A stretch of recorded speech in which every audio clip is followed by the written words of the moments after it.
So, allow me to welcome you all to this PMAC 2026 parallel session. So, welcome all to this session, which is called No One Left Behind, Inclusive Policies for Vulnerable and At-Risk Groups in an Era of Demographic Change. So I have to start by letting you know that I was not supposed to be the moderator. Unfortunately, Dr. Sheree Ishatai, who was scheduled to serve as the moderator, cannot attend due to a sudden death in his immediate family a few days ago. So he's done all the work, he's given me all his notes, and I want to thank him, and our thoughts and prayers are with him and his family at this difficult time. So we are facing a critical global reality. Demographic change is no longer a future scenario, but it is present, and it's an accelerating force shaping the societies across all the regions. And globally, we see population aging intersecting with urbanization, with migration, with displacement, and with increasing social diversity. And while these transitions offer opportunities for innovation and growth, they also expose structural inequities. Because vulnerable and at-risk groups often bear the disproportionate costs of demographic change, whether it's through inadequate access to health systems, exclusion from social protection, or policies that are blind to lived realities. Under our subtheme 1, which is demographic transition, social equity, and population diversity, in this session we focus on a central policy question. How can governments and institutions design policies that respond not only to demographic change, but to the unequal ways in which people experience that change? So equity-centered policy requires us to recognize different impacts. Aging affects women and men differently. Migration reshapes access to rights and services. Disability intersects with poverty, geography, and governance. Inclusive policy must be intentional, intersectional, and it must be grounded in lived experiences. Throughout this session, we will hear global and regional perspectives, from urban policy responses to aging to the realities of migrants, women, youth, and persons with disabilities. Together, these voices illustrate that inclusion is not a single policy solution, but a governance approach, one that integrates innovation, participation, and accountability. And we hope that by the end of this session, our participants will leave not only with insights, but also with practical principles to apply equity-focused thinking in their own policy contexts, ensuring that truly no one is left behind. We will start with Policy Innovation Spotlight, which is a presentation by Dr. Nick Norliati Fitch Mohamed Noor, who's a senior lecturer at the University Saints Malaysia, USM. She's connected online as she could not be with us in person. The title of her presentation is Urban Policy Responses to Population Aging in Malaysia, Penang's Experience in Advancing an Age-Friendly City. And after her presentation, we'll have an opportunity to ask her questions. Over to you, Dr. Nick. Okay, thank you for the moderator. Okay. Thank you very much for the kind invitation to join this conference. Actually, I am truly honored to be part of this important conference, and I would like to thank the organizing committee for the opportunity to participate, even though I joined online. And then I hope the participant can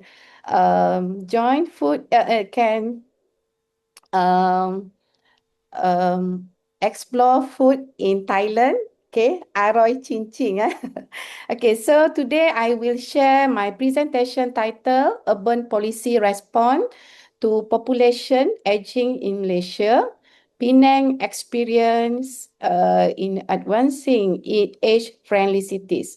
So my presentation, I will focus on how population aging becoming an important urban policy issues in Malaysia and how the experience of Penang can offer useful insight into developing more inclusive and age-friendly urban environments, especially for vulnerable and at-risk older group. So I hope my sharing today from Penang can contribute to the discussions under this session on no one left behind. Okay, so I hope we can understand how urban policies can respond to demographic change in a more equitable way.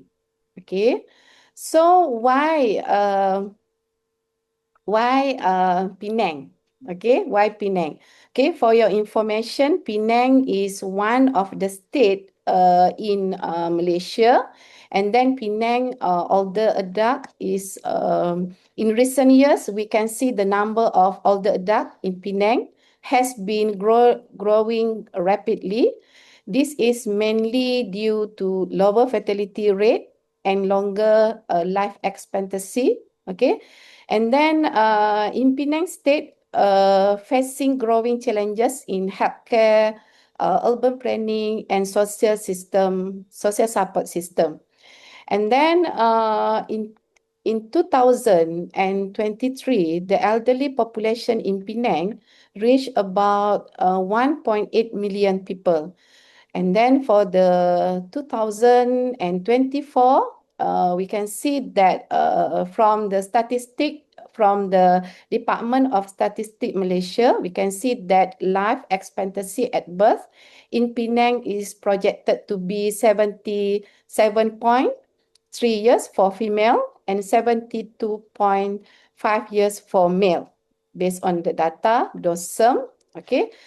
This trend, we can see explain why Penang is an important case for understanding urban policy response to population aging. Okay, this is Penang State located in Peninsular Malaysia. If you have been in Penang before, you can see the small area, the small state lah in Peninsular Malaysia. Okay, and then why population aging matters? Okay, population aging in Penang happens together with rapid urbanization. As city grow and change, older adult more affected, okay, by how cities are planned and managed. Okay, so because of this intersection, we can see between population aging and urbanization, the key question is not whether cities should respond, but how urban policies can adapt to support more inclusive and age-friendly urban environments. This means population aging should be seen not only as a social or health issues, but also as an important urban policy issues. Okay. And then we can see that this urban policy respond to population aging. Okay, and they focus for these policies, focus how cities can adapt to demographic change by promoting inclusivity, livability, and social equity for the older person. So this AFC, we call AFC, age-friendly city, approach support this by focusing on accessible infrastructure, supportive public space, and active participation of older adults. So this is show the effective response, okay, and required a strong coordination across different sectors, including urban planning, transport, housing, health, and social service. So for these coordinated policies, we can see older adult are better supported to live independently within their communities, because we can see nowadays in Malaysia, decrease the total fatality rate, and then many older person live alone, so they need to live independent with a community with access to appropriate housing, mobility, and essential service. Okay, and then developing an age-friendly cities in Penang, a strategic policy for me is a strategic policy initiative. Okay, because respond to demographic change and the challenges of population aging. Okay, so Penang state government has taken a strategic policy approach to develop age-friendly cities. So actually, this is an initiative carried out in partnership with key organization, including the City Council of Penang Island, CIPI, and then Penang Women Development Corporation, PWDC, and Malaysian Healthy Aging Society. So they are together develop a strategic action plan for age-friendly cities in Penang. Actually, when we see and according to the World Health Organization, AFC actually promote active aging. Okay, for by optimize opportunity for health, for participation and security in order to improve quality of life of older adult. In practice, we can see that they adapting urban structure and service to be more accessible and inclusive for the older adult.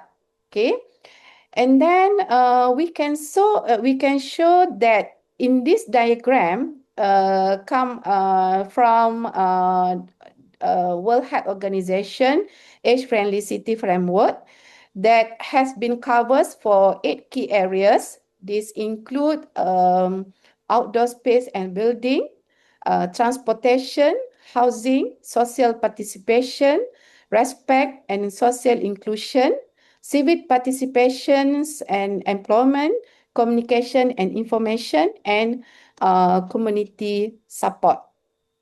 Okay, so actually this is from World Health Organization. Okay, actually age-friendly cities. Okay, now we can see that active aging contribute for age-friendly cities.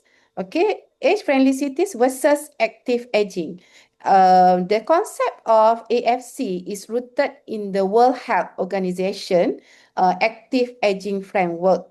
So active aging focus opportunity for health, for participation and security, so that people can enjoy a better quality of life. And then is mainly look at aging from the perspective of individuals and their ability to stay healthy, active, and engaged. So the AFC approach built on this idea, but shift to the focus for the role of cities. Exclude like how urban environment, public space, service, policy can support active aging at the community and city level. Okay, in the simple term, we can see that active aging is the goal. Why the AFC, the age-friendly cities, is a urban policy approach that had made active aging possible for all the adults to for their everyday life. Okay, and then addressing inequity in age-friendly cities initiative. Okay. Actually, for AFC, often benefit healthier, more mobile, and social active for older adult, especially for those are living in well-served urban areas. However, we can see that not all other adults benefit in the same way. So for the older adult, if they have a low income, okay, um, and for the older adult, social isolated, person with disabilities and digital exclude, okay, face the highest risk of being left behind. So without targeted intervention, universal of AFC policies can unintentionally reinforce existing inequalities. Therefore, we can see that urban policies need to move beyond universal design towards more equity focus and targeted approach, okay, so that vulnerable older group are better supported. Okay. And then for your information, for now, they have two areas in Penang. For now, they are focused in Ireland. And then after this, for this year, they will start to focus for the for the next district in Penang. Okay. So, okay, I also, so for conclusion and recommendations, okay, Penang have a potential to become a model for AVC for urban development. And then Penang is one of the earliest state experience population aging. So I think Penang can lead in AFC urban planning, and then set an example for other cities in supporting aging populations. And then for your information, for Malaysia, we become an aging country by 2030. Okay. Looking ahead, we hope that can continue the improvement in urban infrastructure, healthcare service, and social inclusivity. Okay. Yeah, I agree that achieve for to achieve for AFC require a strong collaboration among all stakeholders, including government agencies, local authorities, civil society, and communities. Okay, so we can help to ensure that cities respond effectively to population aging in a more inclusively and sustainable way. Okay, okay, I think that's all from me. Okay, I want to conclude that Penang experience shows that the advancing AFC cities, AFC is not only about promoting active aging, but also to ensure that the most vulnerable older adults are not left behind as cities respond to demographic change. And then I hope the experience from Penang can contribute to ongoing discussion on inclusive and equity focuses urban policies for aging societies. Thank you very much. So if you have any question, you can ask me. Thank you. Thank you. Thank you very much, Dr. Nick. Maybe we can see her now for the questions. So I would like to open the floor if any of the participants here would like to ask Dr. Nick something. Yeah.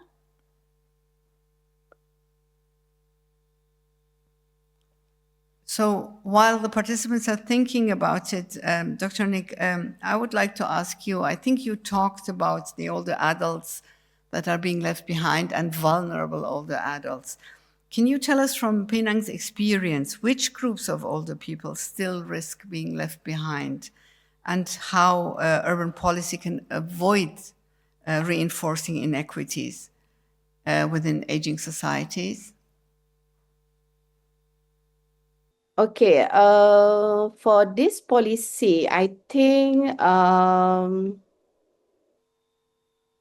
okay, actually in my slide, I also address in equities in for the AFC initiative. So I think for the older adult, if they have a low income, isolated, disabled, and digital, they are maybe they are the highest group, the highest risk, and then we need to take a look for this group. Okay.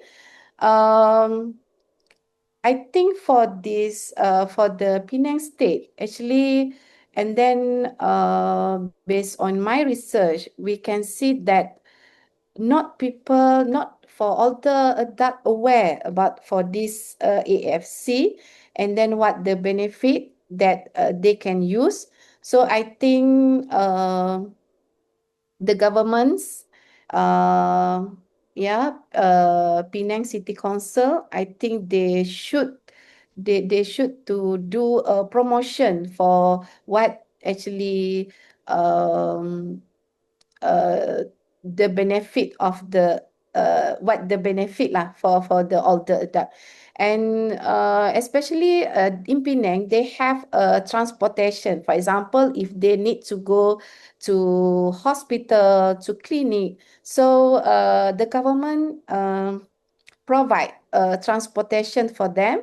Then I can see that this is one of initiative for for AFC to ensure that they can promote the active aging, and then they have a program that include the young generation and include the older generation. So I think this is most important because nowadays we cannot we cannot depend on their children only. So the communities need to support and then give the support, social support to the older adult, because we can see for the support to older adult, yes, economic support is most important thing, but the social support, one of the support lah for important for the older adult to avoid they feel loneliness, okay, and isolated lah. Hopefully I answer your question. Yeah, thank you very much for these insights. Okay. Would anyone from the floor like to ask? Yes, please. Why don't you come here? And Thank you so much. Thank you, Dr. Nick. Yeah. My name is Srihari Acharya. I work for Civil Society Network here in Mekong region. And thank you for sharing Penang experience. just one second. Can I you have a understand? question. That was an excellent example. But do you have example how you engage? You already taught a little bit, but it will be good to understand more how you engage this aging population. For example, let's say Gen Z and this age of population. What are the activities you do to bring them together and exchange both of these generations' knowledge and ideas? Okay, thank you for the questions. Okay, in Malaysia, we try to promote the program and then the activities to include the young generation and then the older generation. Okay, and then we have we call older person day, and then we try to include them. For example, we do some activities, okay, cooking with young generation and then older generation, and then we do, for example, we do singing, okay, and then the dancing, we try to make sure that the older person still have community support, especially for the younger generation. And then younger generation can teach. From USM, we do a program. And then I try to bring the students, USM students, to go to the older homes or the community. And then we try to have some activities lah. For example, maybe telling the stories so the older person can share their experience. So I think this is the most important for social support for the older adult. Yeah, we and then we and it my research found that if you live with your suppose your wife or your husband, you still feel lonely. Agree with me? But I think if you have the activities with community, with the younger generation, with your neighbors, it can avoid you feel loneliness. And then we try to teach the older person how to use social media, how to use technology, so that they can avoid them to feel loneliness lah. But I agree that the older person needs to be more careful for the nowadays we can see that have many scammers call them and then they believe. So we try to give them education lah, and then the program that can promote their for their well-being and then quality of life. Thank you for your question.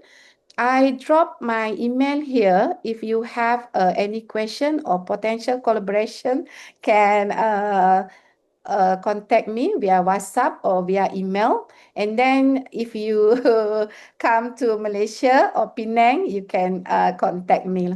Okay. Thank you very much. We still have a bit of time for this part of the session. Does anyone want to ask another question? Yes, Dr. Reina.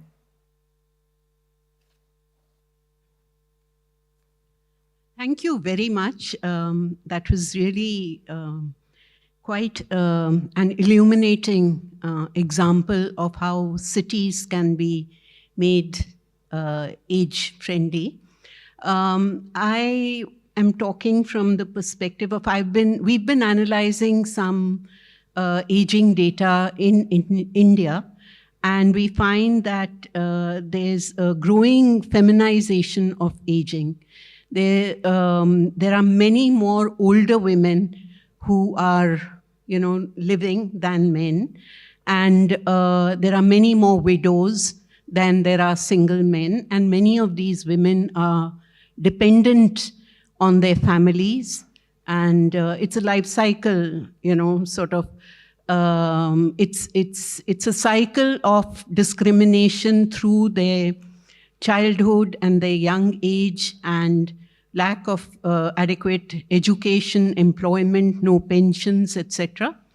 So given this context, I was wondering, I had one or two questions. The first one was, what about data systems in Penang? Do you have data systems which are disaggregated, which give you an idea of how many and who of the left behind? How many single women, for instance, are there in Penang? And are there any ways of engaging with them systematically to figure out what their needs are, what their felt needs are? And so what is a possibility or what is a potential of adjustments to this whole project of and age-friendly city. So this was my question. Okay, thank you for your questions. Okay, yeah, the same with Malaysia. We have the highest number of older adult women compared to men. And then for the women, actually they can live dependently, but not for men. Okay, and then in Malaysia, we can see the statistic, the number of for the after their for after their spouse are die, so the men tendency to marry again compared to women. Okay, because women can live dependently. And then in Penang, actually we have a statistic in for the statistic, we have a Department of Statistic Malaysia, we call DOSM, okay? And then, but not the specific. Like in Penang, in the state, we have their statistic government. And then for in USM, we try to encourage to do some community engagement for the targeted group. Okay, we need to do a community engagement. And then in Penang, and then for the other state, we call the older adult center. Older adult center. Every day they come to the center and then they do the activities. So we as a lecturer, as a researcher, we can come to the we call the older adult center, and then we do some activities. And I can share my experience. I can see that actually when they are supposed are die, and then they go to the this center, and then they will marry again, because they see, and then they do some activities together. So when they are marriage again, they can avoid, they feel loneliness. So I think for the area, especially for the urban area, I think for the urban area, we need to do some center that elderly can go to do some activities together. In rural area, I'm not worried, because we can see that their culture, their neighbors can talk, can take care lah for each others. But in urban area, sometimes they do not know their neighbors, right? For example, for me, live in Penang, maybe I do not know who's my neighbors, okay? So this center, they can do some activities together lah. So yeah, we can get information from the stakeholders that work with older person. So actually for this for Penang to develop this AFC, they get the information, and then they have a focus group discussion from the stakeholders, from the older adult, to improve that these policies. Okay, I hope I answer your questions. Yes, thank you very much, Dr. Nick. Thank you very much for Yeah. the presentation, for the questions. We take note of your email, and we will be in touch with you. Yeah. Yeah, this is my email, and then my phone number. Maybe you can WhatsApp and email. anytime, and then we can discuss. We can discuss further about this topic. And then for the potential collaboration, I welcome welcome all of you to collaborate. Thank you. Thank you. A round of applause for the Chairman. Thank you. Thank you. Before getting to the next section, I've been asked by our colleagues here to remind you, and I've been asked to do it twice, so I'll also do it at the end, to ask you to kindly take a moment to share your feedback on this session by scanning a QR code, which will be shown to you. And don't forget to screenshot your completed evaluation, because you can redeem a daily stamp of evaluation point collection mini game. So before leaving the room, please make sure to bring with you all the belongings. I will say this at the end again. So allow me to go to the next session, which is a panel discussion for about 60 minutes. Each panelist, we have 4 panelists, will have 10 minutes, and at the end we'll have 20 minutes for questions. So maybe I can ask our panelists to come. So it's Dr. Renu Khanna.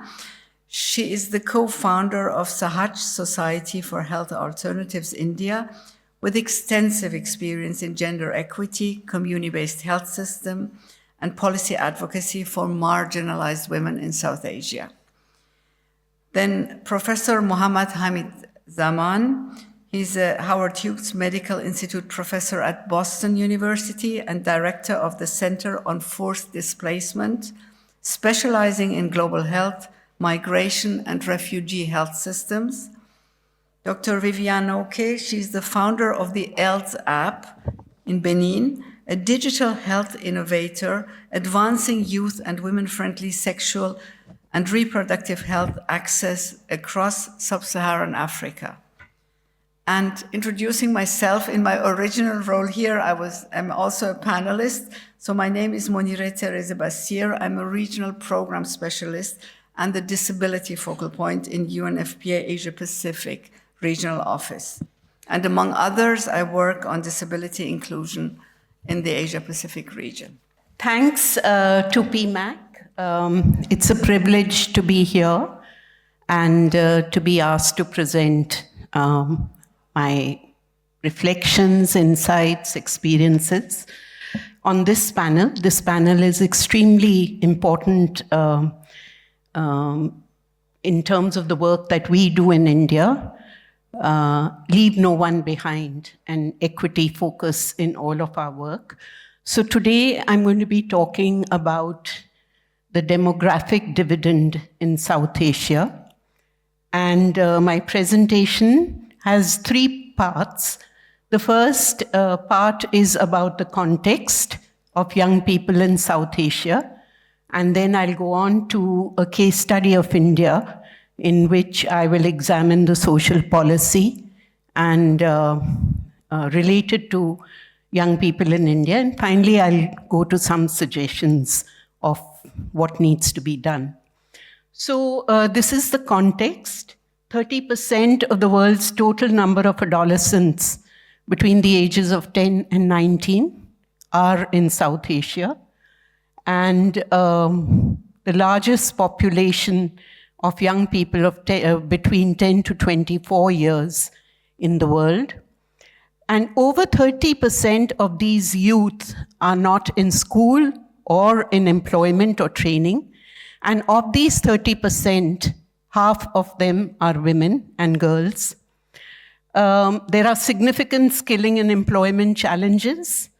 About 16.40 million youth enter the workforce every year, but 6 million don't get any jobs.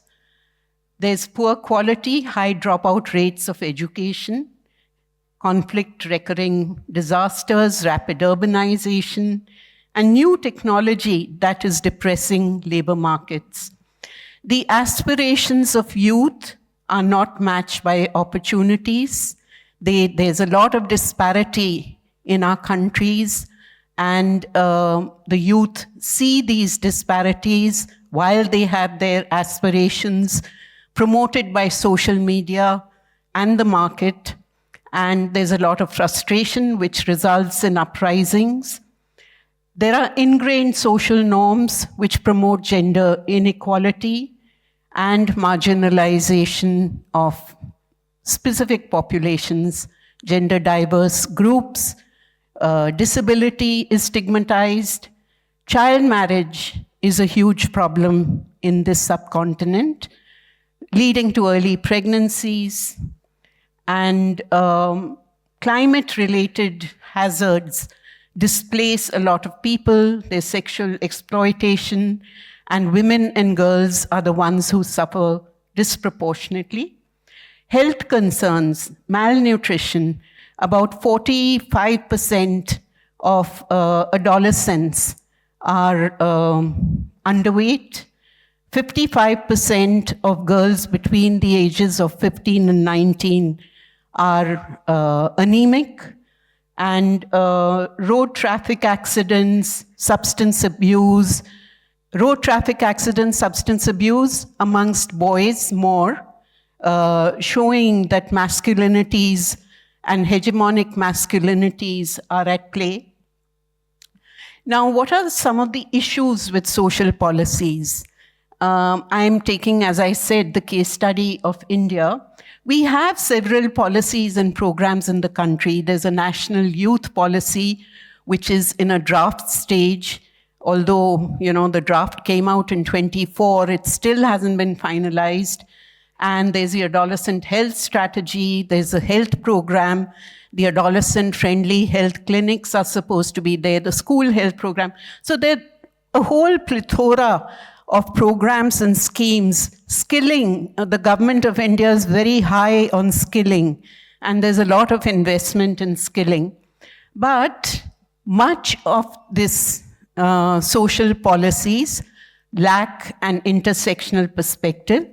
Young people with disabilities, gender diverse people who require special consideration in educational institutions, in workplaces, they are not really visible in these policies. Policies and programs are not gender transformative, and I can give you examples of, for example, the menstrual health and hygiene program is focused on distribution of hygiene products and does not deal with the stigma and the discrimination and the taboos around menstruation.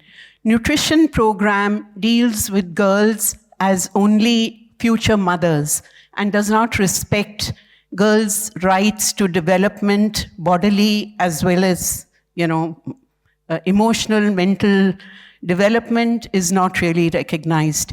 Skilling programs I spoke about, they are very, very gender stereotypical. The girls are skilled in tailoring and beautician, courses. Boys are trained in carpentry and plumbing and all of those sort of masculine traits. So programs don't address the specific needs, although we have this adolescent-friendly clinics and adolescent program. It is largely focused on girls. Boys' anemia is not addressed. Boys' sexuality-related concerns, which they have many, because we work, in the communities with young boys, and this is such a preoccupation with them. They have a whole lot of confusions, but there is no forum where they can discuss these. So the programs are really not adolescent-friendly. This is extremely important. The laws and programs are at conflict with each other. There is the Protection of Children from Sexual Offences Act 2012, which criminalizes even consensual sexuality. Below the ages of 18, young people engaging in sexual activity of any kind are criminalized and thrown into the juvenile justice system. So this is happening while there is the RKSK program, which is promoting adolescent-friendly clinics. So there's no sexuality education in the country. That is sort of banned by one parliamentary committee a few years ago. So all of this is rampant, and this creates a lot of problems for the service providers. If a young girl comes for a termination of pregnancy, the Medical Termination of Pregnancy Act allows this, but the POCSO Act demands mandatory reporting by the service provider. And this then acts as a barrier to access to safe abortion services. Data systems, I raised that point earlier because this is something which is extremely frustrating. Data systems do not capture vulnerabilities. The marginalized groups are invisible, they are not counted, and therefore they don't figure in the policy-making arena. So these are some, in the spirit of what PMAC is also doing, these are some posters which our young people have made in a competition that we held recently. And this reflects their demands or their issues. And I thought this is a very good way of amplifying their voices in this sort of a regional forum. So here is this, girl in a wheelchair saying that I want education also. Here's another girl who's saying, I too have a right to education. There are other implementation challenges. I spoke about poor quality education. There's a human resource crisis in the education sector. But the biggest problem in our country today is the privatization of education. And in this privatization of education, who's pulled out first? It's the girl. She's the one who's deprived. When there's a cash crunch in the family, the girl is the first person who will be deprived of education. I already spoke about lack of comprehensive sexuality education. The young girls with whom we work, we found because they are not educated about their bodies, are completely traumatized the time when they have their first period because nobody's prepared them for it. The family culture is not one where they speak about these things. The schools don't prepare them. And so here's a girl, in her school, staining her clothes and wondering what's happened to her. So there's extreme trauma. Youth employment is a huge issue. I already spoke about this. Youth are pushed into, occupations like agriculture, which have lack of skills. There was a recent ADB report that I was reading, which has pointed out that all the investment that ADB has done in skilling in the state where I live, there are major incongruencies and lack of the expected outcomes. Okay, so this poster is again, a young boy who's caught in a conflict between his aspiration for education and the demands on him because of his gender role to support his family. So what needs to be done? I'm coming to the final part of my presentation. And I think and that is why I started off with that question mark on the first slide, that to reap the benefits of the demographic dividend, adequate investment has to be made. Without that, the demographic dividend is just rhetoric and nothing will come out of it. There has to be meaningful engagement of young people in design and implementation and monitoring of policies and programs. And this implies that an appropriate architecture be set up. And this should be done, appropriate architecture for meaningful participation and not tokenistic participation. Policies and programs should emphasize inclusion and intersectional approach should be built into the policies and programs, and gender transformative stance should be there. There should be harmonization of various dimensions of the social policy. There should be congruence between the laws, policies, strategies, programs, schemes. Body literacy, sexuality education, value-based education based on constitutional rights, on a human rights approach, on gender justice and equality. These should be at the core of our entire investment. And also promoting empathy and solidarity and tolerance in these times of divisiveness and polarization, and in these times of climate disasters, climate sensitivity and nurturing the planet. Intergenerational dialogues are extremely important. The earlier panel talked about that, and I have to say that from our experience, we see so much of bridging of relationships and communications between parents and older people through these structured intergenerational dialogues. Respect for young people increases. They see, the older people see that there's value in what younger people are saying and have begun to respect them. Attention to health needs of young people is extremely important. So I'm ending now with a few of these posters. So this is a poster which was before the Pride March in our city. We undertake these sort of sensitization programs, and young people come out in huge numbers as allies. This is a poster which is indicating how the adolescent-friendly clinic is really not adolescent-friendly, because here is a provider who's assumed that you need contraceptives only after you're married. Mental health issues, the pressures of studies, the pressures from the family, of relationships, and general confusion of growing up.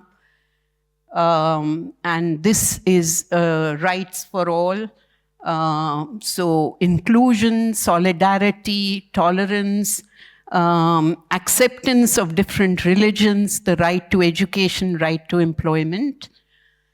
So finally, I end with this. South Asia has a great potential for young people's democratic participation, because in many countries there is an enabling civic space, and evidence shows that when girls and boys participate in defining the priorities of local governments, it can shift the focus to needs of young people, such as protection, safety, learning, and job environments.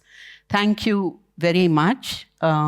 I want to acknowledge my team in Sehej. We've got a very young, vibrant team, and I learn from them, and I learn from the adolescents and young people with whom we engage. So thank you very much. Very much. Thank you very much, Dr. Renu. Allow me to invite Professor Mohammad Hamid Zaman to give his presentation. Thank you so much. It's a real pleasure and honor to be here, and I'm delighted to be part of PMAC and also certainly this panel as well. Before I start, I just want to tell you a little bit about the perspective I'm going to take. I'll focus again on some aspects of South Asia, but also challenges that we often see in many parts of the world, and that is conflict-driven migration, increasingly climate change-driven migration, and issues of statelessness that are associated with it. I want to take a second to describe the picture that you see on the screen. This is a stateless community in Karachi, in the largest city in Pakistan. I took it about a year ago, and what you see here is kind of an urban informal settlement. So this is not going to be on any city maps. These are people who are living there. They're sort of people you can go and interact with, but as far as the national census is concerned, as far as the municipal maps are concerned, this thing doesn't exist, right? So we deal with this invisibility and visibility in people who look like me, who are just the same as I am, are out of the national systems. And I want to sort of talk about some of those issues today. This is data as recent as about a few months ago from the United Nations High Commission for Refugees shows a continuous increase in forcibly displaced persons. This is over 20 years, includes people who are forcibly displaced because of conflict, does not include actually climate change, includes the data on Palestinians as well because it's a different agency, and of course the largest number comes from internally displaced persons. Towards the edge of the map, you see a dip. And under normal circumstances, that would be something we should cheer about. Unfortunately, that is not the reason in the last year. There are a number of global policies, not just in the country where I live, United States, where things have become much more difficult. It is in many other parts of the world that we are also seeing the decline in numbers. And part of it has to do with deportations, part of it has to do with harder sort of barriers, greater barriers for people to be able to move, right? So again, we're dealing with these kinds of demographic changes globally as well, and see some of the manifestation of that here. One of the things that we often don't talk about when we talk about the issues of refugees or internally displaced persons is this issue of statelessness, this issue that an individual just like us may not be a citizen of any country.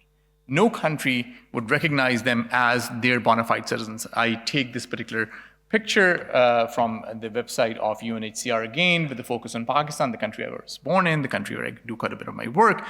And the numbers here are 700,000. But remember, because there is no census, these numbers are just estimates, right? So if I go and work in those places, they will say the number may be 3 million, because there is no census, right? These people are your gardeners. These people work in homes. These people work in many places, except that they don't come in any sense. And this is the issue of statelessness that I want to talk about as we navigate of how do we deal with the health of these communities. I'm very privileged and fortunate to direct a center on forced displacement, where I work with, I come from biomedical engineering, where I work with scientists and engineers, ethicists and philosophers, data scientists and public health persons, sociologists and historians to really think about some of these issues.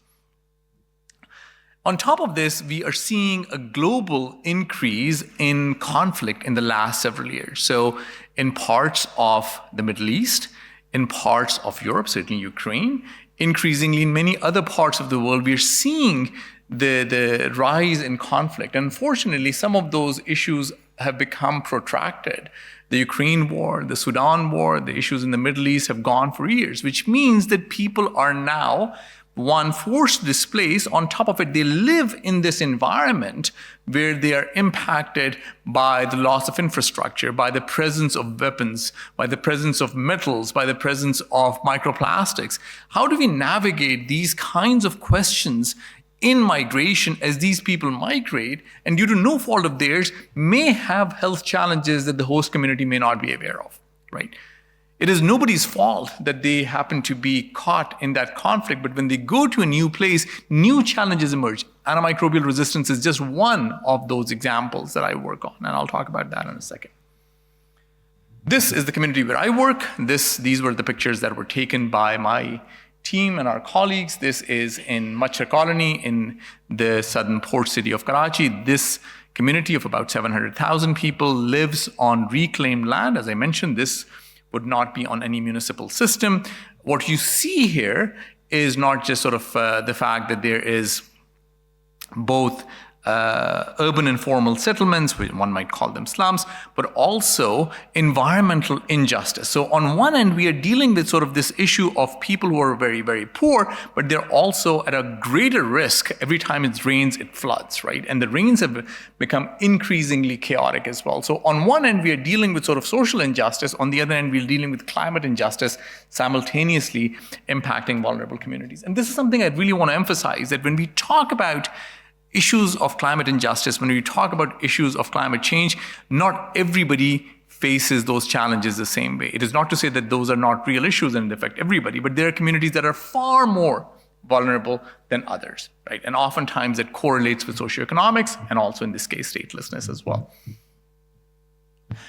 And many of these groups end up living for long periods, sometimes as long as several decades, in places where they're exposed to the toxic remnants of conflict. In Lebanon, in Afghanistan, increasingly in Ukraine, in Sudan, these communities are going to be living in places that have basically indigenized the remnants of conflict. And we know now, and I'll come to the basic science part, that the residues of that conflict in the form of metals, in the form of weapons, leads to specific health challenges. Antimicrobial resistance is one particular example, but you can also imagine issues in skin diseases and things like that. So people who are, I mean, if you go to, for example, in places where we work, in Lebanon and elsewhere, you'll see kids who are impacted by the conflict that affected their grandparents because the weapons are still there, right? So you're dealing with these kinds of challenges as these communities are impacted. I want to take just a break here to move into just a different direction. I'll come back to it in a second. Basic science work tells us that the presence of environmental injustice factors, microplastics or plastics, can lead to the development of drug-resistant infections, right? So these people are living in impoverished communities. They're facing these climate challenges. They're facing increasing plastic pollution, increasing metal pollution. This is work from our lab. So we are bringing in the basic science part as well, and I'll talk about why that is important, because we cannot base our public health policy without elements of discovery. We have to understand the challenges of basic science and discovery in addressing some of these things. So what I want to do in the last, 4 or 5 minutes is to think about things in terms of looking into the future. How do we think about issues of how health and access to healthcare, quality healthcare that is, can be reimagined? And there are 3 parts that I think are important here. And that is based from our data as well as some of the other communities that we have worked with. The first one is trust. So people will say we need, of course, resources and funding. I'm not talking about that. There's no question about that. But beyond that, the first thing is trust. Migrant communities, stateless communities would not go to a healthcare provider if they think they're going to be treated poorly. They may be next door. We know that. If somebody says that you're going to be deported, they will not go to that healthcare provider, right? So you really need to build that trust with the community. Trust in information as well, right? How people trust aspects from some resources and not the other. We've seen this in COVID. People would trust some resources and not the other. And there's a whole sort of debate on how that works. And of course, trust in providers. We know that people go to certain hospitals that may be farther, that would treat them with respect, that would treat them with certain dignity, that would ensure that certain privacy aspects are maintained. Again, things of that nature. The second thing is social network. People sort of realize that sources of information, how do you navigate that, right? Communities do much better than individuals who are not connected to social networks. So we need to sort of make sure that we're able to understand this in that. And of course, this is memory. It can be both good and bad, because if your community really sort of has been treated poorly, that memory stays and then impacts your access to healthcare. And finally, regulatory framework in the country that people are in. For example, the presence of informal providers, the presence of formal providers, presence of people who are unlicensed, and how is the system regulating, right? So if we're dealing with these demographic changes, if we're dealing with migrants, we need to really think about some of these questions. And I want to spend just a minute on this issue, is that while we think technology is really important and technology plays a great role, technology can also be used to exclude people from essential health services. In Pakistan, stateless community was denied COVID vaccines because they didn't have the ID card. And then they said, well, you need to bring the SIM card and the phone. Well, they didn't have that either, right? So if you didn't have the phone, you were excluded from the national system. Eventually it changed and all of that. But it changed because people got worried that if they get sick, we get sick. It wasn't because of some humanitarian reasons. It was because of self-preservation, right? So we need to really think about the ethics of technology in this work as well. So this is a slightly busy slide, but I want to sort of just emphasize one point. In the fishing community that I work in the southern city of Karachi, if you really want to look at why people get sick, you cannot exclude that they're also very poor. They're unable to go to school. They're unable to miss a day's worth of work. They are also working in places which has a high level of sort of professional risk associated with skin disease and things like that. And that leads to domestic abuse and sort of intimate partner abuse and all of those kinds of things. By taking a single sliver that is disconnected from political, social, and economic realities, you'll not be able to solve that problem. And these kinds of complex systems are well suited for mathematical modeling and analysis. So so I'm not talking about here AI or those kinds of things. I'm saying there are existing robust tools available that allow you to simulate these kinds of complex systems and see what may or may not work. And there are positive examples. So in Thailand, and this is again my very good fortune that I'm here, this issue of statelessness is not new. But there are positive examples. So in 2021, Thailand incorporated stateless students into national healthcare system, and just a few months ago, 100,000 stateless persons were given a legal status, and hence they can become part of the national health system and so on and so forth. So the point I'm making is that people have started to figure these things out. And the Thai model may not work in Pakistan, and the Pakistani model may not work in Vietnam, but the point is that you need to really look at some of these things. Ghana is another example where social services for refugees and host communities are integrated in both camps, in refugee camps and in urban areas. The enrollment is still low, and there are a number of reasons, and again, I don't have time to go into that. But the point I'm making is that countries have started to think about this. So as you're looking at demographic changes, people who are historically invisible or demonized or marginalized, you can really create better health systems, and there are ways around that as well. So I want to sort of leave with a few thoughts, and I hope this is just the beginning of the conversation. The first one is that you really need to look at macro and micro level. So what happens at a community level, what happens at the individual level. And that will require tools rooted in public health, but also in humanities. We need anthropologists and sociologists just as we need engineers and public health professionals. We need to understand the community to build that trust and see what works. What is the history? Why are people moving in the first place? Those kinds of things. Migration is not a single time point. Communities move over long periods. They may be new migrants and they may be old migrants. They may be migrants within the country. They may be migrants who are sort of going through the corridor. And that requires a deeper understanding. And one solution may not work for others. As I said, this nexus of trust, social network, and regulation play a role in emerging communities versus protracted crises, where people may be in camps for decades, for 2, 3, 4 decades. Technology can be a tremendous tool in empowering, but it can also be a tool that can be used to weaponize and sort of take healthcare away. And one has to recognize that. And we are seeing that in AI as well, that it could be used in ways that are deeply problematic, and it could be used in ways that are powerful. There's a lot of emphasis on data, but oftentimes you're not thinking about the data quality. Not all data is going to be equally valuable if the quality is actually quite problematic. And then we have to see where the data is collected. And why is it collected? Is it an NGO just collecting it for its own sort of patting on the back, or there's something substantial there, and we have to sort of think deeply about, again, involving data scientists to really look at the quality of the things.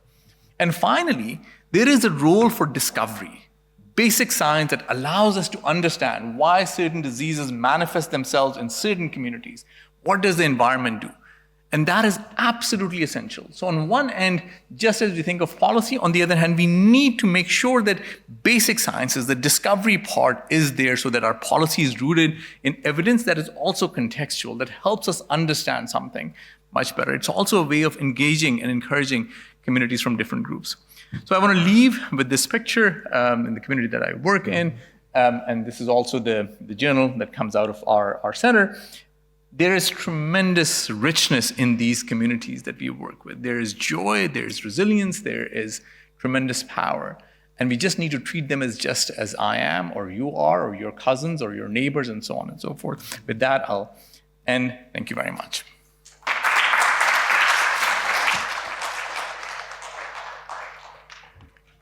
Thank you very much, Professor Mohammad Hamid Zaman. Allow me to invite Dr. Viviane. So thank you for giving me the floor. I'm very pleased and honored to be here this afternoon and share the Beninese experience, the work that we've been doing across Francophone West Africa. I'm doubly pleased because I'm in an intergenerational panel, and this is the example of what we've been saying about intergenerational policy building. So I'm really pleased, as I said. So I'm going to share my story. So there has been a lot of quantitative studies, but I'm going now to speak from the bottom of my heart on what I've been building. A few years ago, I was about to leave medical school.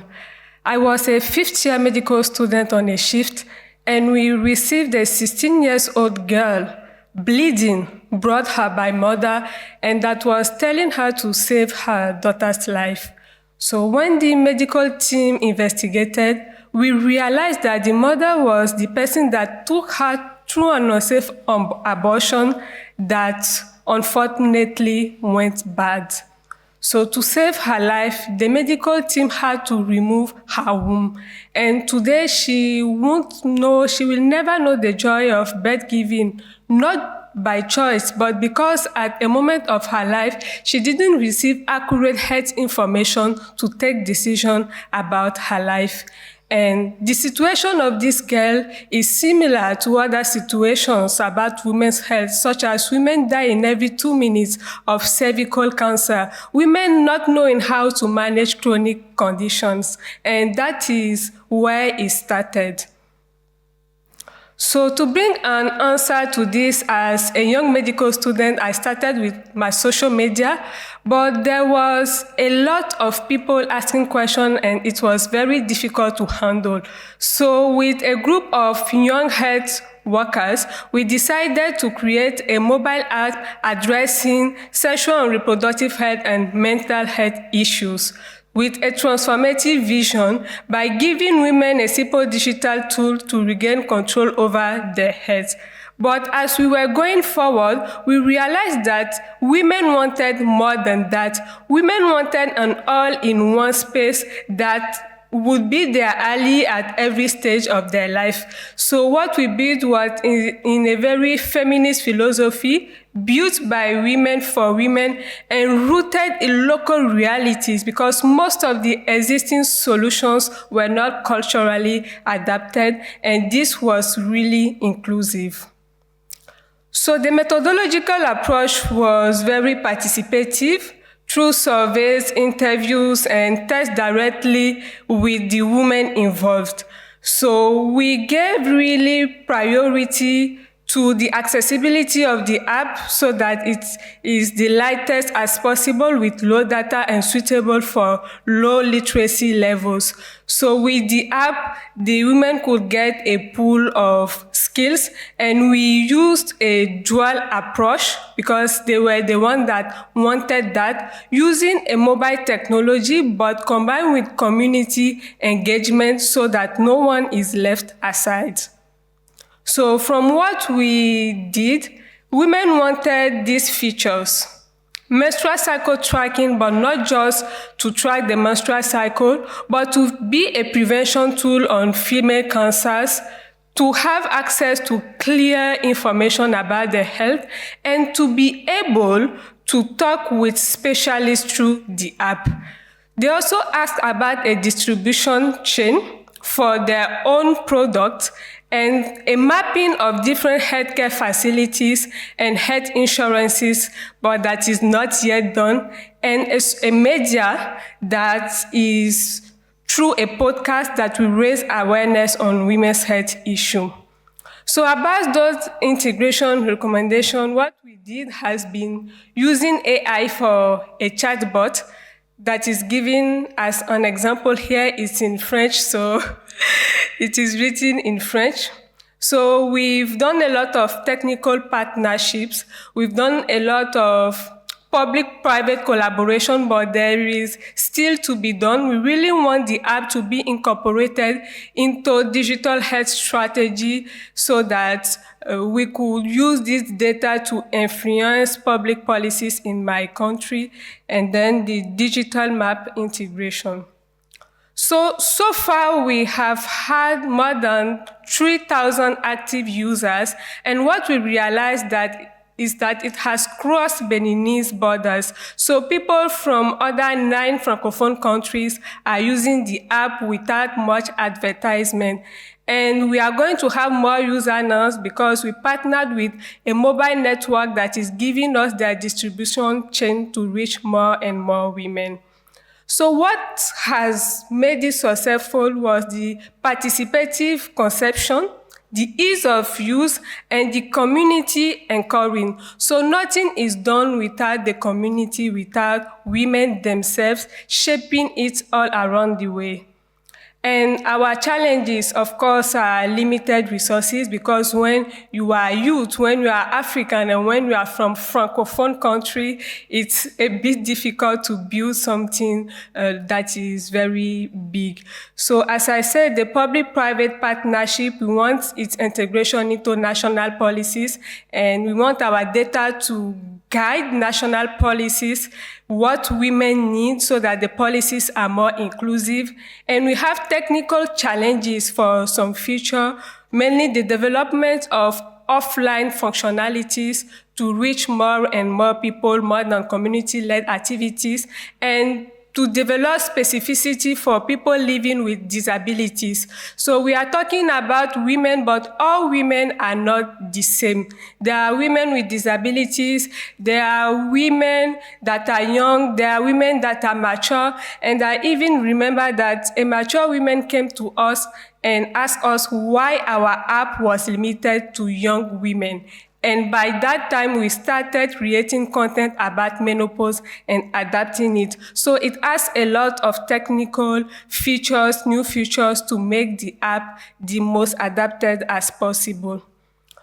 So I want you to see the app not just as a mobile app, but as a tool of female empowerment by having access to healthcare, by tackling the major obstacle and using technology as an impact through the phone to get access to opportunities. So I would like you to see with me a short video of 30 seconds of what we've been also doing in rural area, because most of the time when we talk about innovation, people think it's just about technology, but it's also innovating about the approach of reaching communities. So this is, okay, I will let you.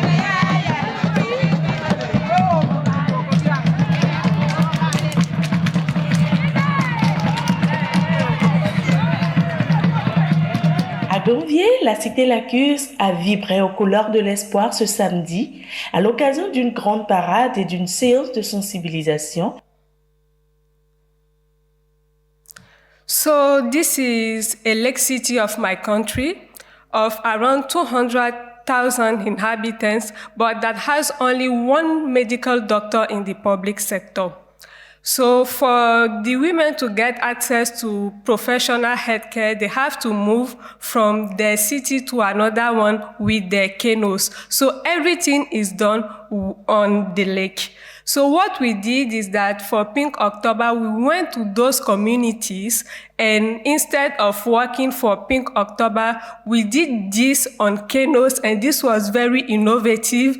And instead of just talking about health and giving information, we came with a cultural approach because they were used to it, cultural event, so that our message is understood by those population. And we partnered with local NGO, with the medical facilities that were there, and with the private sector that enabled those women to have access to free screening of breast cancer. So I really thank you for listening to me. I had 10 minutes to display my presentation, and we can still connect on LinkedIn, and you can scan this to go directly to our website and find what we are doing across Francophone Africa. Thank you.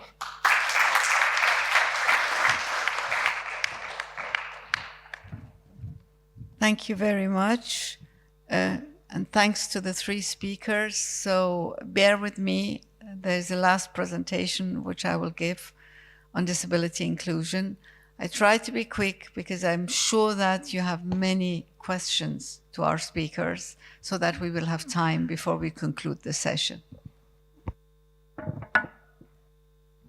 So I have to tell you that I've spent all my life in the UN. And I've had countless meetings, discussions on inclusive policies, on what to do. And I'm quite excited also about bringing some other aspects in this presentation. So I decided to name my presentation, Why Good Intentions Are Not Enough. So inclusion is not a choice, but it's a demographic and economic imperative. And I think we've heard this also this morning in many of these speeches that we've heard. So this is my presentation. I want to talk to you about why I think inclusion can't wait, respond to the question, is there a way forward? And the PMAC 2026 talks about going beyond problem identification and focusing on actionable solutions. So what are actionable solutions? We're talking about inclusive and effective policies. I want to go through what is an inclusive policy, what is an effective policy. And then I will give you two real-world examples of inclusive policy in action, both of them from Thailand. And at the end, I want to talk about the message I would like to leave you with. So why can't inclusion wait? We've heard it this morning. Rapid demographic shifts, aging, declining fertility, migration, all of these are reshaping the societies and the labor markets. Another big thing is that disability, equity, and inclusion is facing global pushback. And it's often framed as political, costly, or non-essential. And it's not only in some countries that it's facing pushback. In many countries, it's starting to see this pushback. Exclusion has hidden costs, and these hidden costs outweigh the visible investments in inclusion. And we need to find ways to show this to policymakers. And the labor shortages and the urbanization, they demand the full participation of all population groups. So is there a way forward? I think there is. Because we can prove that disability inclusion pays off for governments and companies. They will have higher revenues. There will be innovation. And I can tell you, looking at what is happening, I mean, in NASA, there are people employed with autism because they can see patterns that we cannot see. Inclusive societies and businesses outperform in productivity, resilience, and growth. And I will show you a few examples of universal design and accessibility, which deliver efficiency gains. And inclusive labor markets expand the workforce and they mitigate demographic-driven labor shortages. So PMAC says going beyond the problem identification and focusing on actionable solutions. So what makes a policy really inclusive? You can Google it. It says equity and non-discrimination, accessibility, participation. It's nothing about us without us. And very often I'm quoting a colleague with a disability, we, the able-bodied, decide for people who have a disability. And we are nice enough to ask them what they want. It doesn't work like this. Intersectionality, I mean, a rich man with a disability is in a different position than a poor girl with a disability or a poor old woman with a disability. And rights-based approaches we need. So let us look who is really left behind. We heard it a lot today. It's older persons, it's persons with disabilities, it's women, girls, it's marginalized youth, migrants, minorities, rural and poor populations, gender minorities. And these overlapping vulnerabilities deepen inequalities, especially during the demographic change. And the policies can either worsen it or they can reduce the inequality. And there are three persistent barriers which drive exclusion. It's stigma and discrimination, it's inaccessible infrastructure and services, and it's lack of accessible information. But all these three barriers, we can solve them. But let's look at data.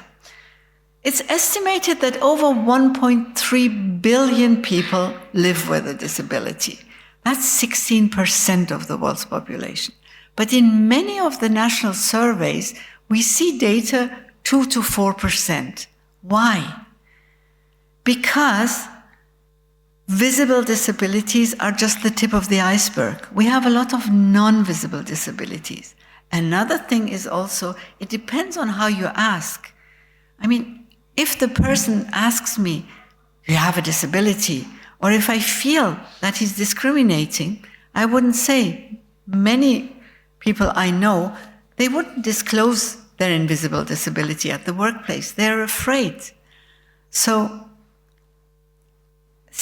80 to 96% of all disabilities are invisible disabilities. It's chronic pain, it's mental health conditions. It's many things. And fun facts. Disability is the only minority group that you can join at any time in your life. The next fact is more fun even. If you're lucky enough to live long, you will have a disability. Vision, mobility, hearing, mental. So it's not people without disabilities and people with disabilities.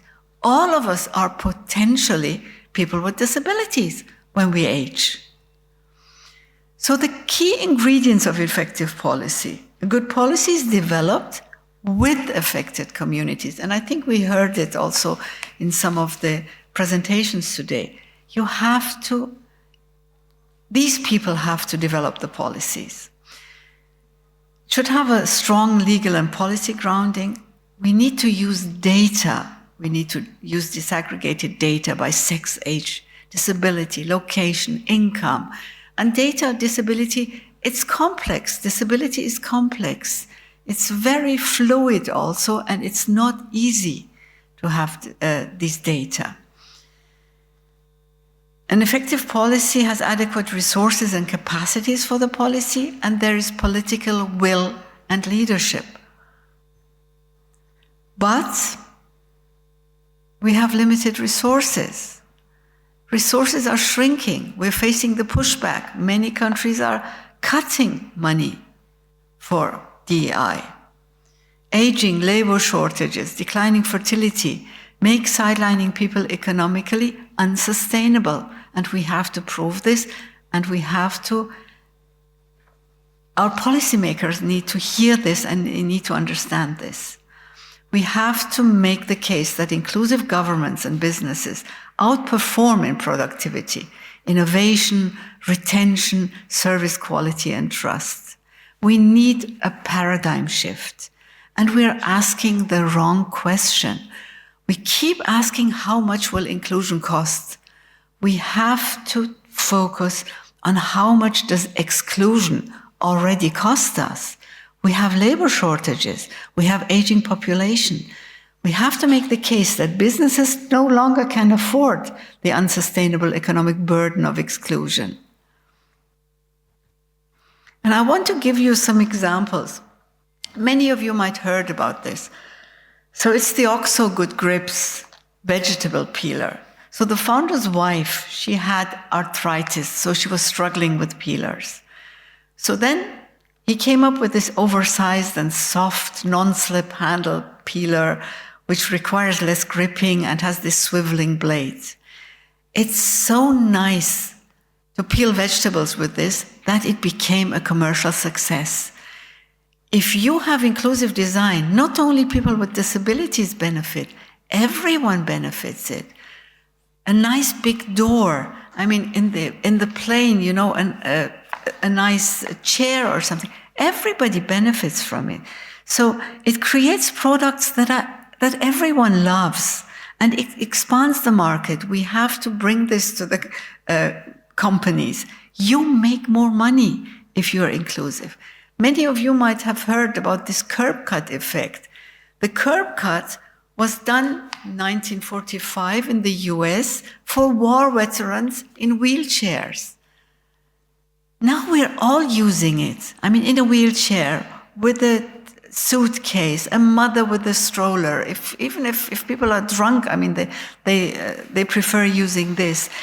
So inclusive design is good for everyone, and it becomes normal. It's normal now. It's everywhere.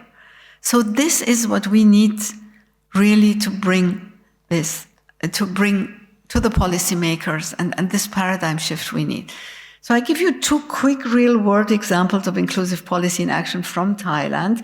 So Thailand's universal health coverage, it ensures access to essential health services across the life course without financial hardship. And it's designed for an aging population with rehabilitation and mobility support included in the benefits package. And it's administered by the NHSO under the Universal Health Coverage Scheme, free rehabilitation services provided through public and private clinics.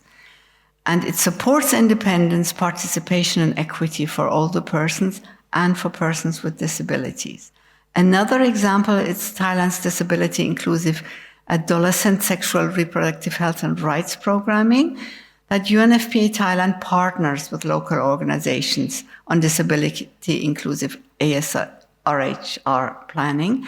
And there is evidence-based research. They got the data first. They identified the gaps, identified the rights violations and the harmful practices, and gave policy recommendations to strengthen the SRH knowledge and informed choice for youth with disabilities.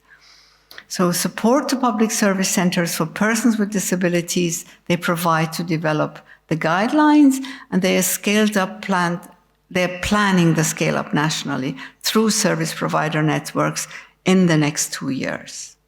So the message I want to leave you with is no matter how sound a policy may be, its effectiveness ultimately depends on whether people are convinced of its relevance and willing to put it into practice. We need to understand disability, we need to put more heart into this, and we need to get people excited. And some people get excited at the prospect of making more money. And if that's what it takes to be more disability inclusive, I have no problem with that. And we have to advocate for a paradigm shift in social policy, moving away from viewing inclusion as a costly charitable endeavor towards recognizing it as a demographic and economic imperative.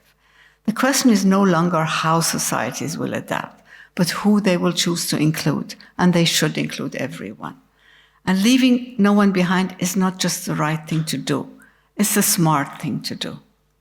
Thank you.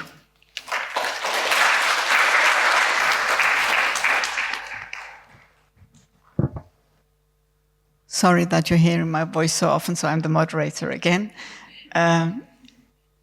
Please, if you have any questions to the panelists, yes, please. Maybe you can come here.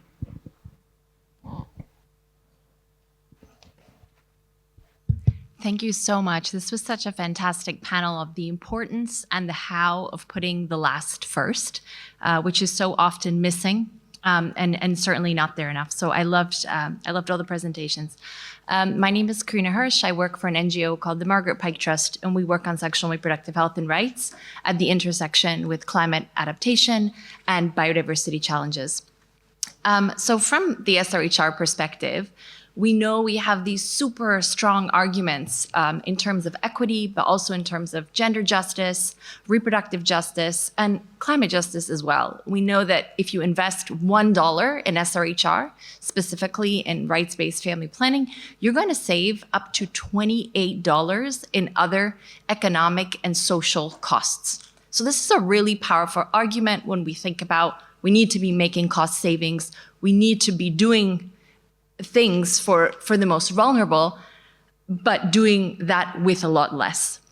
So my question is, as we now face these enormous aid cuts and we have to look to new allies, whether that's blended finance, impact investing, philanthropy, what are some of the strongest arguments that we can be making? We can make the economic argument. We know about these cost savings.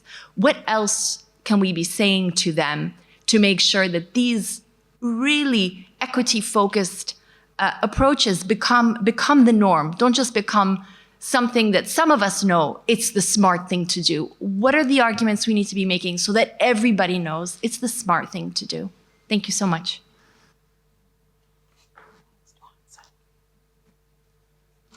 You want to? There's another question.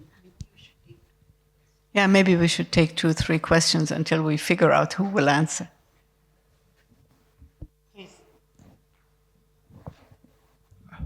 Good afternoon. My name is Mrinal Tripura. I come from Bangladesh, and I work with an NGO, and we mainly work for the rights of indigenous peoples. And here, I think maybe it could be more inclusive if we see something on indigenous peoples, because I think due to the ongoing political structure or socio-cultural structure, indigenous peoples are one of the most vulnerable communities. So maybe in future, we could think of including them, and also bringing physically them here, not only presenting about them, as you rightly said, nothing about us without us. So I think that's one thing. And indigenous peoples are really, really vulnerable because of this entire world order, because they have their own world vision, and they have their own way of living, livelihood, culture. So the most important thing right now for the indigenous peoples all over the world is they are demanding for the recognition, because they are not well recognized. And until and unless they are well recognized in the constitution, in the international standards, then we cannot provide them the right place. We cannot claim that no one will be left behind. Thank you. I'll take a sort of just thinking out loud here. To our colleague from Bangladesh, I think that argument is absolutely valid. And when I think of forced displacement, I think in any country, United States is just one example, but many others as well. Modern history tells us that those were the first people who were forcibly displaced. So I think any conversation about forced displacement would be woefully inaccurate and incomplete without including indigenous communities. To the question that was asked first, I don't know if I have an answer to that, but I can tell you a story. And this is very US-centric, so just bear with me. The issue of cancer got tremendous public support after somebody in the Kennedy family came public and wrote about her own diagnosis, and she recently passed away. The argument I'm making here is not that somebody famous needs to do that, is being able to tell those stories. I think at some point, there's a danger in making only the economic argument, because so many people are doing it and it becomes detached, right? So I'm not saying one shouldn't make that argument, but I think personalizing it is absolutely important, to be able to tell that I am the person we are talking about. I am this disabled individual. I am this forcibly displaced person, or my friend is that individual. And that is a responsibility that I think lies not just on a journalist who's kind-hearted, but us to be able to engage with those and to be able to tell those stories. That doesn't mean that the problem gets solved. That just means that many of us are impacted by lived experiences in a way that touches us that perhaps statistics may not. Thank you. Maybe I can add to that. I mean, I'm a strong supporter of the economic argument, but I fully agree with you that it's dangerous to make only the economic argument. I also think that, and if we talk about people with disabilities, many people just don't understand it. And I think it's not only for people with disabilities, LGBTQI also, but if they don't understand it, they fear it or they don't want to deal with it. So I think this is really important, that we make policymakers understand. I think personal stories really help. We need to find other ways. But I also think that, and I think I forgot, sorry. Yes. Thank you for this great session that you're pulling together. My name is Shinhe, and I'm working with MSF, also known as Doctors Without Borders. My question primarily goes to Professor Zaman.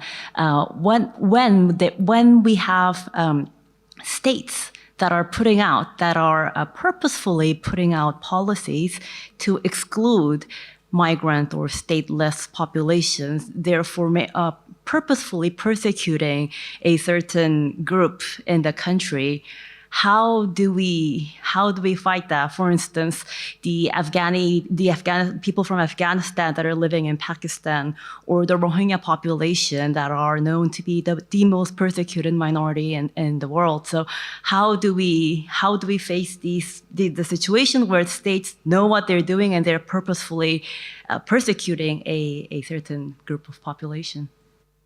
Thank you so much. I think your answer or your guess is going to be as good as mine, which is just, I don't think any of us know the solution except for the fact that I think we have responsibility to the extent possible, tell those stories, stand up for to the extent is humanly possible. Everybody has a different capacity for what one might be able to stand up for, what the kinds of risks individuals take. I think you have to have that belief that eventually things may change. But if you're unable to change that, you should at least be able to bear witness to that, right? To be able to write about it, to be able to tell people. You may not be able to convince everybody. As I mentioned, I come from the United States, which is in terms of policy in a very different place than it was a year and a half ago. And certainly very different than it was 40 years ago, right? But that doesn't mean that our responsibility ends in that moment if we are unable to do that. The other country that I am from is doing something very similar to what is happening in the United States, which is large number of people are being deported. Large communities are being demonized. People, before the session started, I was talking to our moderator about the fact that people are being deported who have never lived in Afghanistan, who were born in Pakistan, who spent 40 years, don't know anybody in Afghanistan, and sort of are being used in this political situation. So what can one do? One has to sort of continue to strive. At the same time, 2 days ago, Spain introduced a new policy. So things can change and have changed. So I'm not answering your question except for the fact that I don't have an answer, except if we are unable to change it, then let us be honest and truthful in terms of bearing witness. And I think that's all I can say at this moment. And to the extent that may be possible for you to speak up and take that risk. Thank you.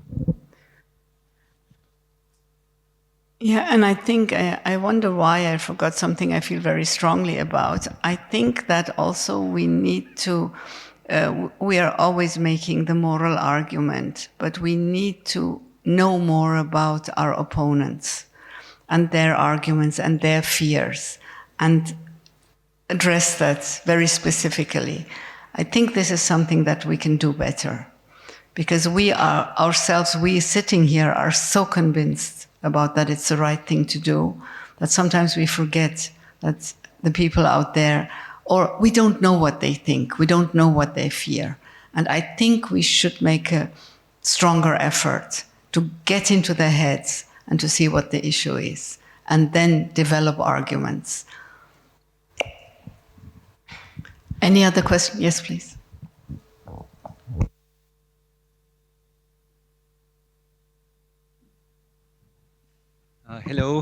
My name is Selşah Paşalı. I'm a social affairs officer at United Nations ESCAP, where we have actually a platform called Leaving No One Behind. We use data and identify the furthest behind groups in lots of different areas, SDGs. We are seeing governments opening up to using evidence in their reports as they assess their progress in many different areas where people are left behind. But we're not seeing the next step of policies that are being informed by such evidence in different sectors. My question to you is, I've heard in all your different experiences, this goes to any of you, that you're generating the evidence, you identified the problem and you're working on it. I'm wondering how you're collaborating with the governments as you scale up the potential solutions that you find, or if you're finding any solutions. How are you kind of like turning this evidence into action on the ground that actually helps the people? Thank you.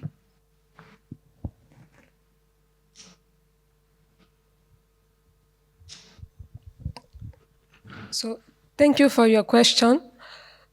So what we do, for instance, is working with local community leaders and local authorities so that they first know what we are doing, because most of the time we generate data, everything, but we do not work together.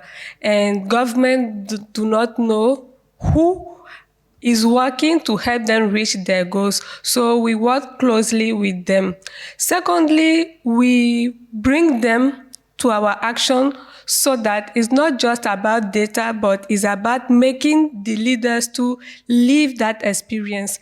I remember when I was talking, we went to an authority of the Ministry of Health and we showed the data, but we shared the story that when we were in that community, there was a lady that we were screening, and we realized that there were some people that went and did an informal surgery on her breast. And after that, she still have something inside her breast. And when we were sharing that story with him, he was like, "Don't make me afraid." And now they are thinking about policies to reinforce the health workforce in that region.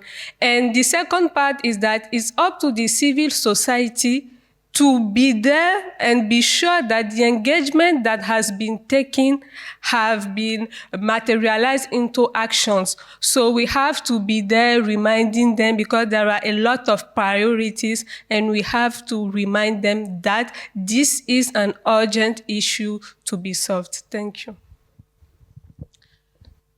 I wanted to respond to several points that have come up. The first one was about the indigenous people.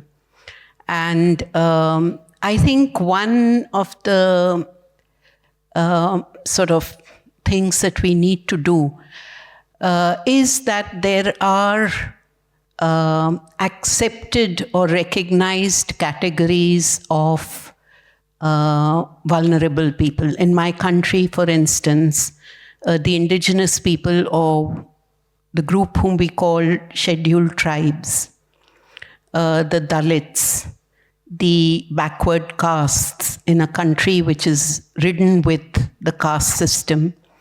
These are the accepted groups for whom affirmative action does exist to some extent. Social policy has included these groups and made certain reservations for them.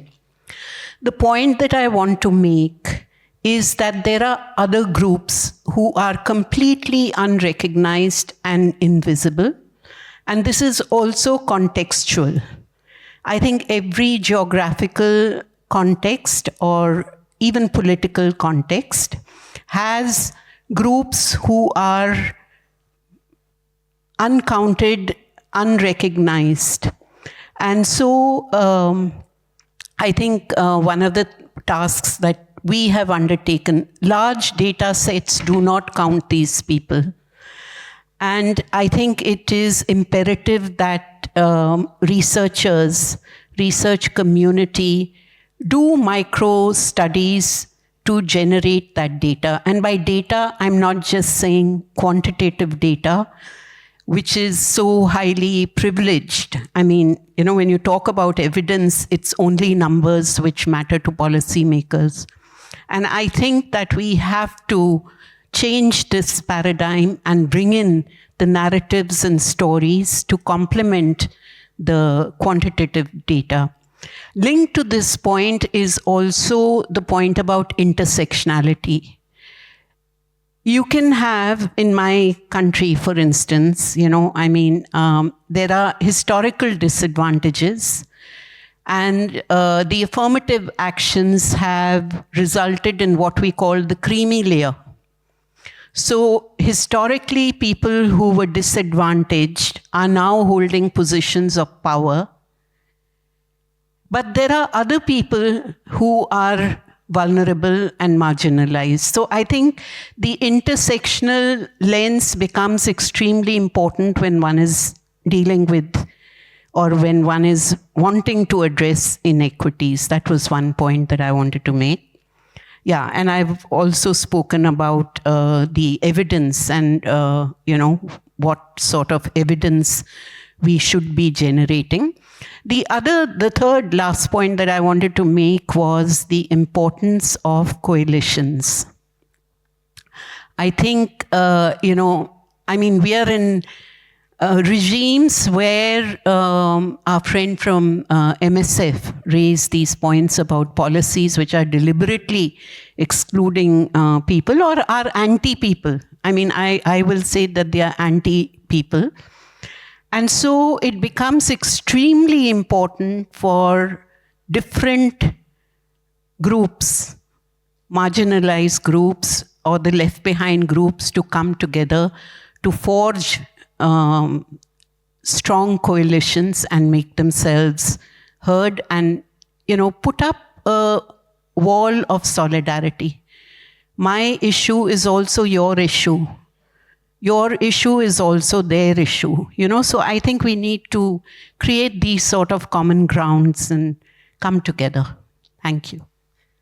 Thank you very much. I think we've reached the end of this session. I would like to thank the panelists. I would like to thank you for listening, for asking these questions. I will not repeat. I think there was a common thread through all the presentations and the discussions, and we hope that this is a start we know each other now. I think our first speaker, Dr. Nick, she shared her email. I think we can also do that, so we'll be happy to work on all of these with you.